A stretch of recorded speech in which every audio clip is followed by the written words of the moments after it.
U.S. lawmakers move forward with efforts to impeach President Donald Trump for a second time following the deadly riots at the U.S. Capitol. Hello, I'm Mike Walter, filling in for Anna Naidu, and this is The Heat.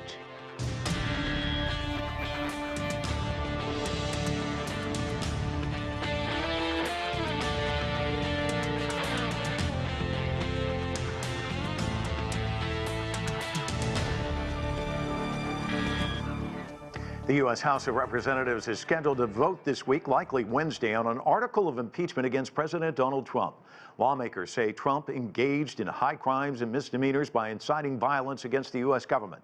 Last week, pro-Trump supporters stormed their way into the Capitol building, smashing windows and rummaging through offices.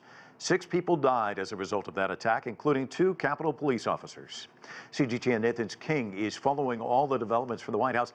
Nathan, House Speaker Nancy Pelosi wants Vice President Mike Pence to invoke the 25th Amendment against the president, but she did face opposition from Republicans earlier today when she said that. What happens next? Yeah, basically, everyone has been calling on either the U.S. president, even in his last 10 days in office, to resign, or basically it comes down to this.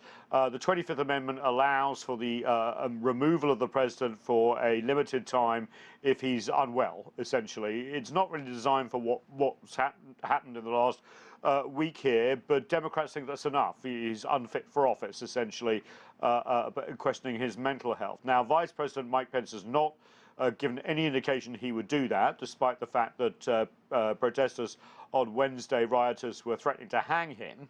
There has been very little communication about that. So essentially what the House representatives did on the Democratic side today was try and get Republicans to agree to move forward on that. They did not.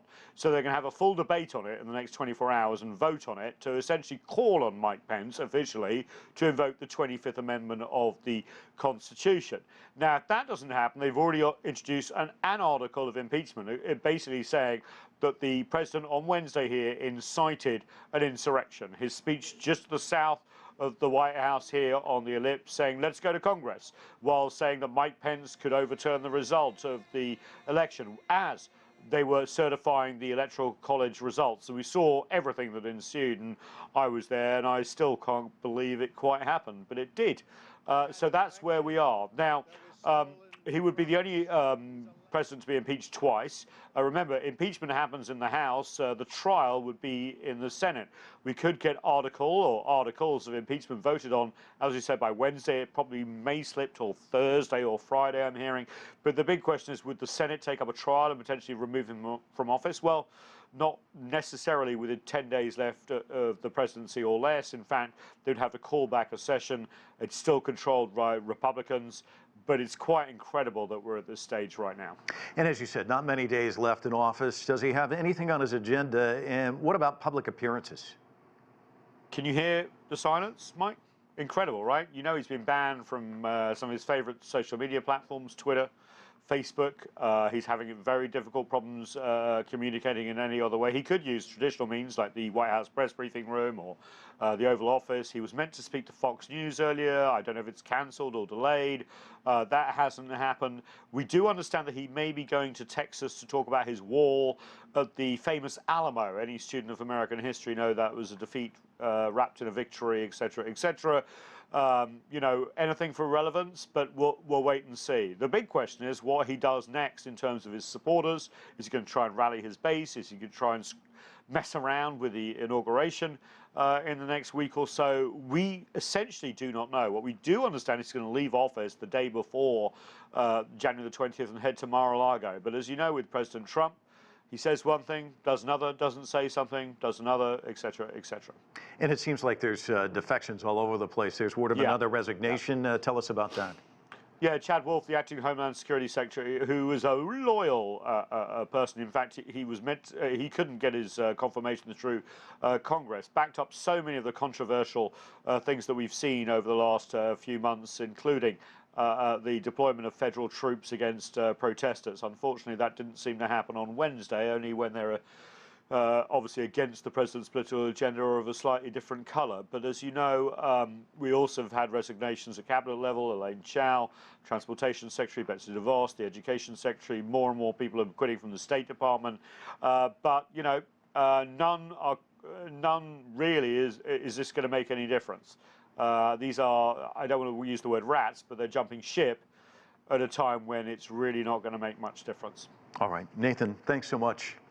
For more on the impeachment vote, let's bring in our panel. Joining us from Washington, D.C. is Katie Barlow. She's an attorney and media editor for the SCOTUSblog, which focuses on the Supreme Court and the government.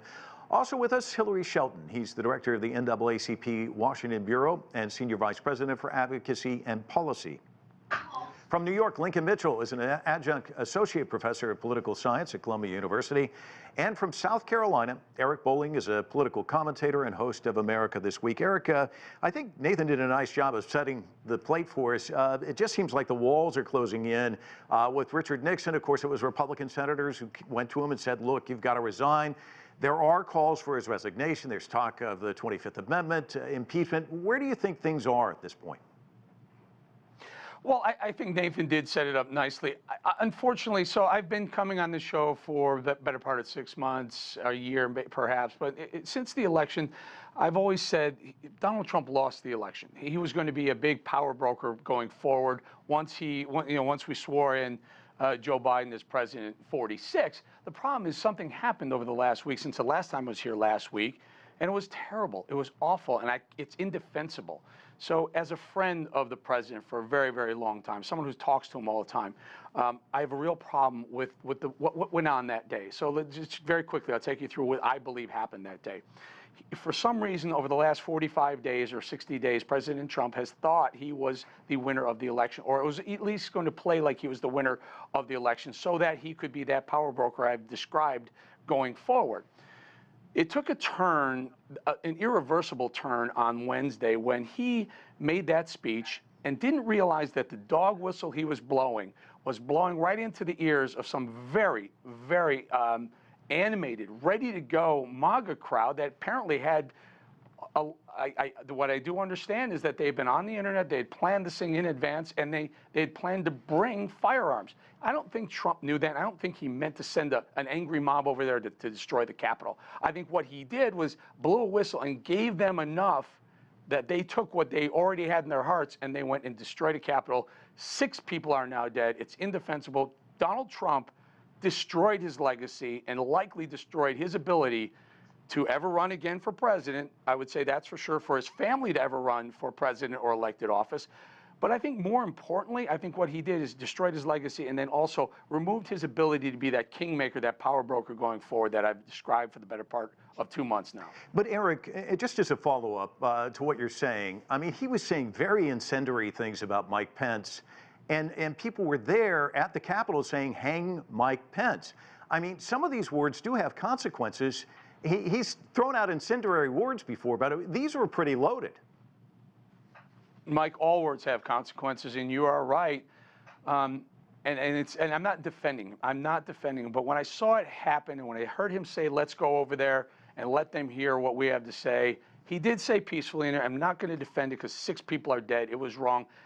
I think what happened was the people who did this, for some reason, thought they had the right to do this. It was an angry mob. My question now, here is the $64,000 question. Here it is.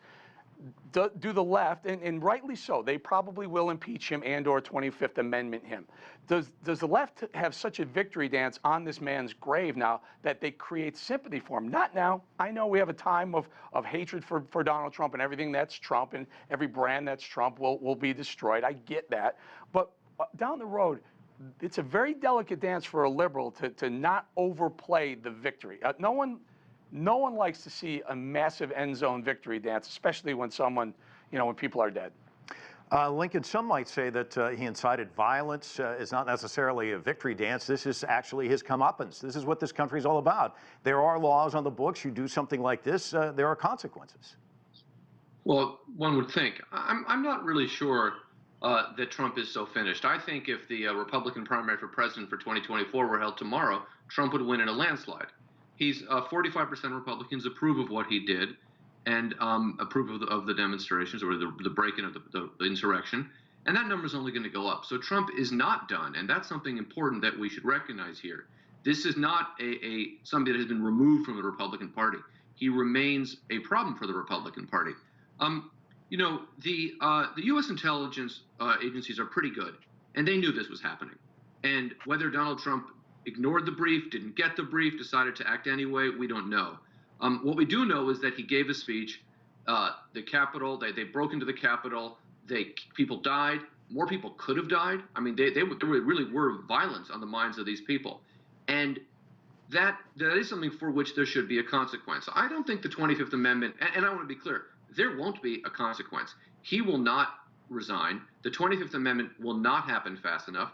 The House will impeach him quickly, and the Senate won't do it. So he will fill out this term. That's almost inevitable. What happens after that? I'm not sure, but I suspect pretty quickly the Republican Party is going to tell a different story about what happened. It wasn't so terrible. These were a few bad apples. They got out of hand. You could almost write the script now.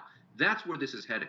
Donald Trump is not done in this Republican Party, and to believe that is to put hope over reality. Katie, give me your sense of how things are on the Hill. I mean, these lawmakers, their staffers, terrified at what was going on, this mob descending on the Capitol. Talk to us about the level of anger that you're seeing there. And there's also talk of censure, Section 3 of the 14th Amendment, a lot of stuff being bandied about. Are there any remedies? There's a lot of anger on Capitol Hill right now, and I'm not sure that the Republican Party fully appreciates the sheer volume of anger and hurt that is being experienced by both sides of the aisle, by staff members and by members of Congress. And what happens next is the next chapter in the legacy of the Republican Party. It is currently divided. We saw that happen in Georgia. Many folks called it a civil war in the Republican Party in Georgia. And we now see it playing out on Capitol Hill. And these next 9 days, the Republican Party gets to write the next chapter of its legacy, and it may very well be its last chapter. But they have an opportunity here to move forward with the impeachment of this president. In fact, Chuck Schumer this afternoon is exploring a post-9/11 authority that would allow him to move forward with a Senate trial even quicker than was originally contemplated in McConnell's memo, quicker than January 19th. And so Republicans have a real chance here to say, people brought bombs to the United States Capitol, and there need to be consequences for those actions and for the individual who incited that insurrection. And we'll see what happens and how they cope with the anger that is infiltrating throughout the Capitol Hill right now. But it's a real chance for Republicans to do something in the next 9 days. And Hillary, what about public sentiment? I mean, we're seeing all these corporations saying they're going to cut off funding to lawmakers. We even see Hallmark saying that they want their money back from Senators Hawley and Marshall because of what they did last Wednesday.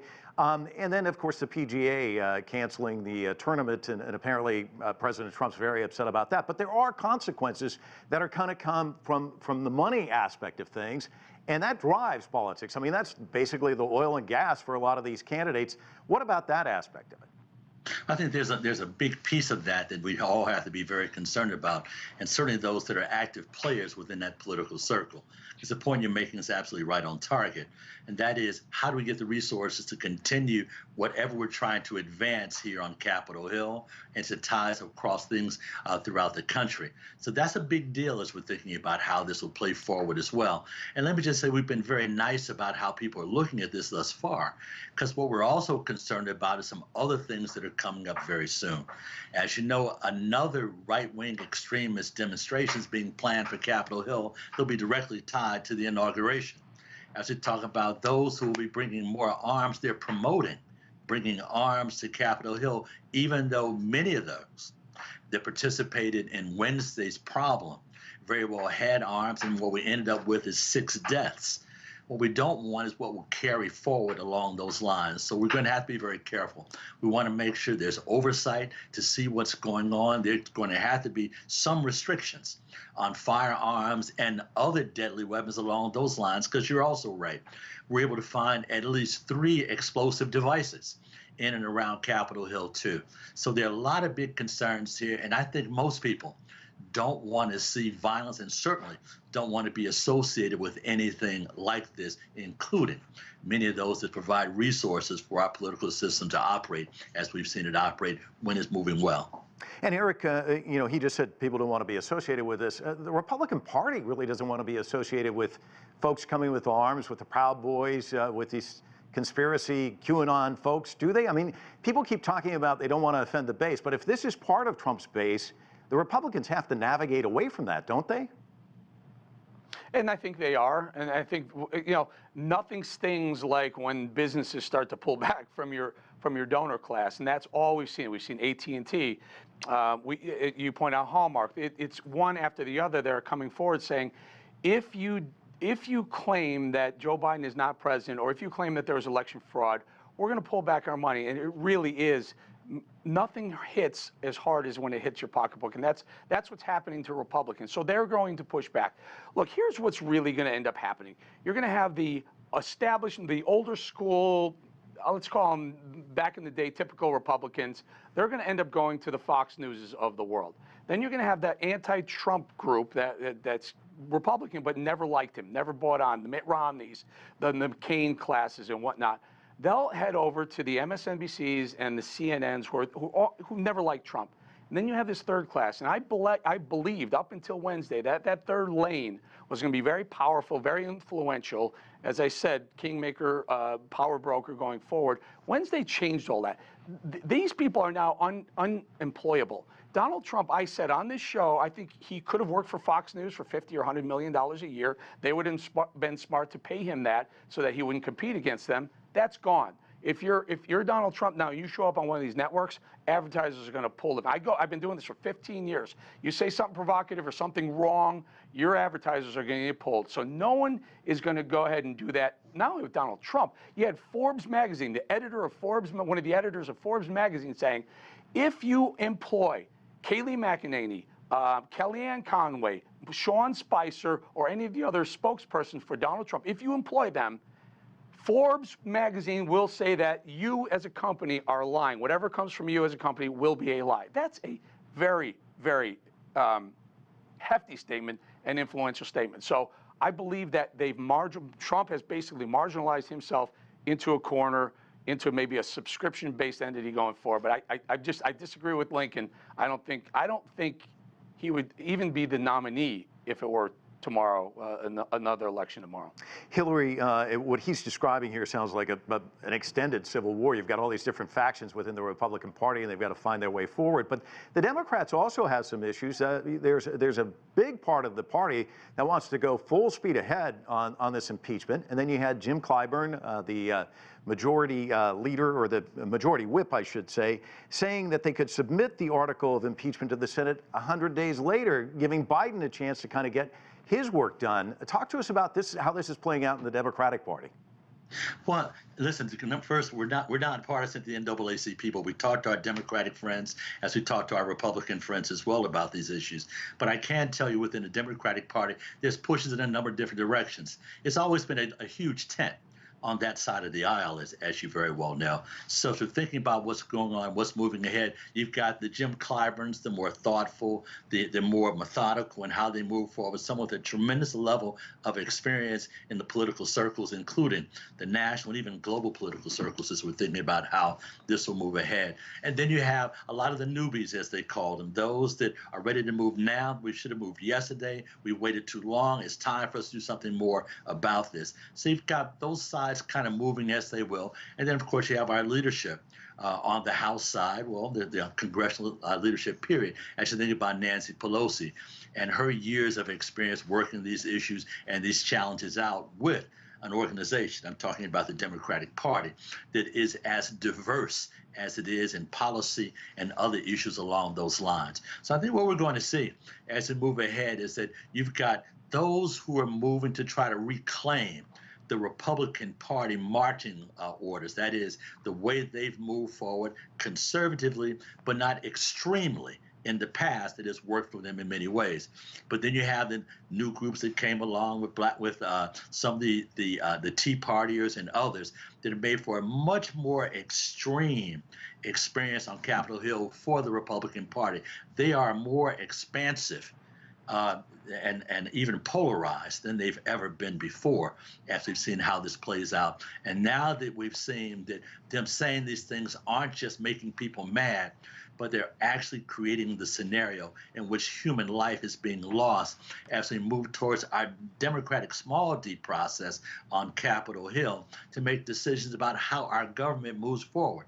So I believe there are those that are actually going to be running as quickly as they can for the center, to be centered, to be balanced, and to try to move forward and reclaim what is left to be reclaimed by the Republican Party. Katie, I heard someone today say, you know, if you put it off for 100 days, that's great. Biden can get a lot of stuff done. But the problem is, this is like picking at a scab, reopening a wound if you go to it later, that people want something done now. What's your sense? Look, the rule in Washington is if you put something off long enough, then tensions calm, tensions ease, and it falls off the calendar.